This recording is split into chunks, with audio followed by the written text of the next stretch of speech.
ইতিমধ্যে আমরা অল্প কিছুক্ষণের মধ্যে আমাদের মিছিল শুরু করব। আমাদের মিছিলের শুরুর অংশ ইতিমধ্যে আপনারা দেখেছেন, আমরা শাহবাগে রয়েছি।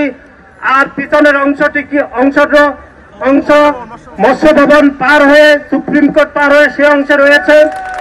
আর 2-1 মিনিটের মধ্যে আমরা মিছিল শুরু করব। আমাদের এই মিছিলটি শাহবাগ প্রদক্ষিণ হয়ে টিএসসি হয়ে শহীদ মিনারে গিয়ে আমরা বাংলাদেশের শিক্ষার্থীদের উদ্দেশ্যে বাংলাদেশ জাতীয়তাবাদী ছাত্র দলের শীর্ষ নেতৃবৃন্দ কথা বলবেন। আমাদের এখানে গণমাধ্যমের যে সকল বন্ধুরা উপস্থিত হয়েছেন আপনাদেরকে আমরা শুভেচ্ছা এবং কৃতজ্ঞতা জানাচ্ছি।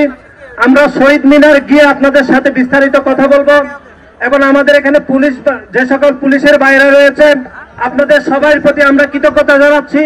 আমাদের সুশৃঙ্খল মিছিলকে সহযোগিতা করবেন এ প্রত্যাশা রাখছি এবং বাংলাদেশ জাতীয়তাবাদী ছাত্র দল কেন্দ্রীয় সংসদের পক্ষ থেকে আমরা আপনাদের প্রতি শুভেচ্ছা এবং অভিনন্দন জানাচ্ছি। আর 1 মিনিটের মধ্যে আমরা মিছিল শুরু করব। আপনারা যারা এখনো আইল্যান্ডের উপরে দাঁড়িয়ে রয়েছেন আপনাদের সবাইকে মিছিলে অংশগ্রহণ করার জন্য রাস্তায় দাঁড়িয়ে যাওয়ার জন্য আমরা বিনীত অনুরোধ করছি। আমাদের শুরুতে কেন্দ্রীয় সংসদের প্রথম লাইনে আমাদের ভাইস প্রেসিডেন্ট দাঁড়াবে, তারপরে আমাদের ঢাকা বিশ্ববিদ্যালয় সহ পরবর্তী সময়ে জগন্নাথ বিশ্ববিদ্যালয়, জাহাঙ্গীরনগর বিশ্ববিদ্যালয়, বেসরকারি বিশ্ববিদ্যালয় এবং শেরেবাংলা কৃষি। জিয়াউর রহমান বীরত্ব যে বিরচিত ভূমিকা লিখেছিলেন যখন দায়িত্ব ছিল শেখ মুজিবের, কিন্তু সে পলায়ন করেছিল। ঠিক একইভাবে তারই বলা যায় সেক্ষেত্রে খারাপের ক্ষেত্রে নষ্টের ক্ষেত্রে যোগ্য উত্তরসূরি বলা যায় সেই ফ্যাসিস্ট হাসিনা, সেও পলায়ন করেছে। সে বাপ এবং বাপ মা সব একই পদে রয়েছে এবং জিনগত বিষয় সবার মধ্যে পরিলক্ষিত হচ্ছে এবং তারই ধারাবাহিকতায় টিউলিপ সিদ্দিকিও সেও প্রমাণ রাখতেছে তাদের জিন আসলেই খারাপ।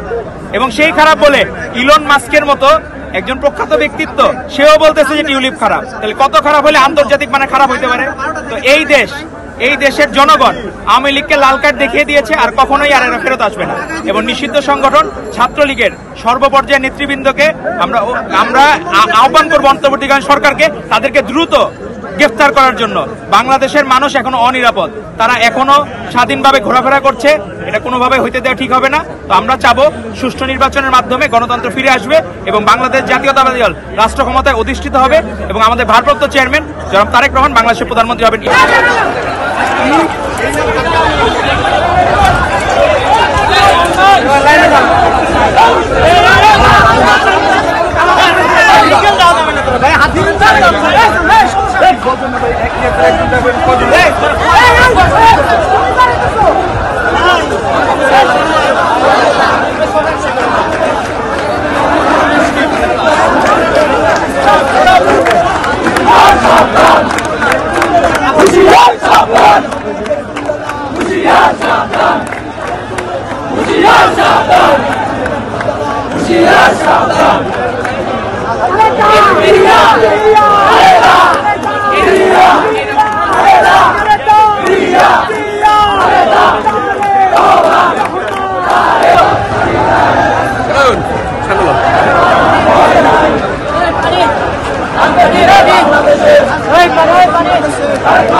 কিন্তু এই কথাটা